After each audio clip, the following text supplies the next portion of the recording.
দিয়া নাই, এই এনেকৈ ৰ'দ দিছে। কালি মই ক'লোঁ যে ৰ'দকেইটা ভাল লগা বোলে, ৰ'দখিনি আনি দিয়ক বোলে, তেতিয়াহে লগাম বোলে। আমাৰ বোলে যেনেকৈ বোলে ডিচিশ্যন আহিছে এনেকৈহে বনাম, এনেকুৱা বুলি আমাকে ধমকি দিয়ে, মোকে ধমকি দিয়ে। কোনে ধমকি দিছে আপোনালোকক? এই কালিতে ধমকি দিছে মিস্ত্ৰী এটা, আৰু মিঠুনে আহি দম দি থাকে বোলে, তহঁতৰ বোলে ঘৰ বনাব নোৱাৰিলে বোলে জেহেল হৈ যাব বোলে, আমাক দি দে।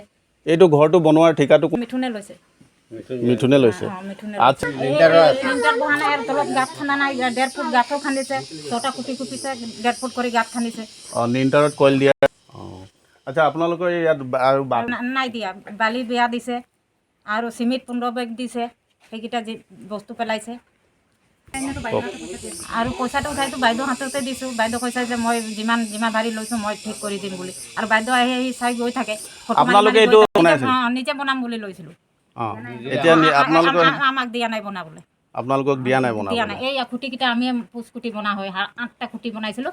এইফালে আমাৰতো নিয়ম কৰি খুঁটি গাড়িব লাগে, নিয়ম কৰি খুঁটি গাড়িছিলোঁ। সেইফালে সিহঁতি বনাই নিদিলে, ফটাফট গাঁত খান্দি আহি সিহঁতি উঠাব আৰম্ভ কৰি দিলে। আচ্ছা, এই ঘৰটো বনোৱাৰ পৰা অফিচৰ পৰা মানুহ আহি চাইছেনে নাই চোৱা? চাইছে, এদিন চাইছে। বনোৱাটো দুৰ্নীতি হৈছে, ঠিকে আছে বুলি কৈছে? ঠিকে আছে বুলি কৈ থাকে সিহঁতি, আহি চাই থাকে, গৈ থাকে।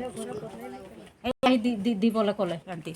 এই আহিছিলে চেক কৰিব আহিছিলে, তেতিয়া কৈছে মাজৰ খুঁটিকেইটা দিবি, 2টা খুঁটি বুলি ক'লে। আৰু তেখেতসকলে কৈছিলে নেকি লিণ্টাৰত যে এনেকৈ কইল দি বনাবৰ কাৰণে কৈছিলে নেকি? নাই কোৱা সিহঁতি। কালি মই ফোন কৰিলোঁ মিঠুনক, এনেকুৱা খুঁটি দি আছে বুলি। তো মিঠুনে ক'লে বোলে বাইদেউৰ লগত কথা পাতি ল বুলি ক'লে মোক। কোন বাইদেউ? এই বাইদেউ এই অফিচত থাকে, এতিয়া তাৰ নাম নাজানো মই, চেপালী না শেৱালী না কি নাম আছে তাৰ, ক'ব মোৰ মুখস্থ নহয় তাৰ নাম। মোৰ হাতৰ পৰা আহি বেংকত সিয়ে লৈছে। মোৰ হাতৰ পৰা বেংকৰ পৰা পইচাটো লোৱাৰ কাৰণে বেংকৰ মেনেজাৰো ক'লে বোলে, কেলৈ বোলে খুঁটি আছে বোলে, পইচাটো হাতত দিব লাগে। চৰকাৰে গৰীব মানুহক দিছে পইচা বোলে ঘৰ বনাবৰ কাৰণে, ইহঁতক ক'লে বোলে উঠাই পইচাটো দিব লাগে। সেইগৰাকী বাইদেউ অফিচৰ বাইদেৱে মানে আপোনালোকৰ হাতৰ পৰা পইচাটো লৈ ল'লে, পইচাটো বেংকতে ল'লে, আৰু এতিয়া তেখেতে নিজে বনাই আছে। ইয়াত সামগ্ৰীবিলাক চব সিহঁতে আনি পেলাইছে। পেলাইছে চব বস্তু মিঠুনে পেলাইছে, ধনচৰি বালু। মানে ইয়াত 500 টকাৰ ঘৰ হয়, এয়া উঠি গ'ল 32,500 উঠি গ'ল এতিয়ালৈকে।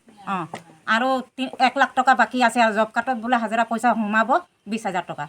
তো এই পইচা বাকী আছে।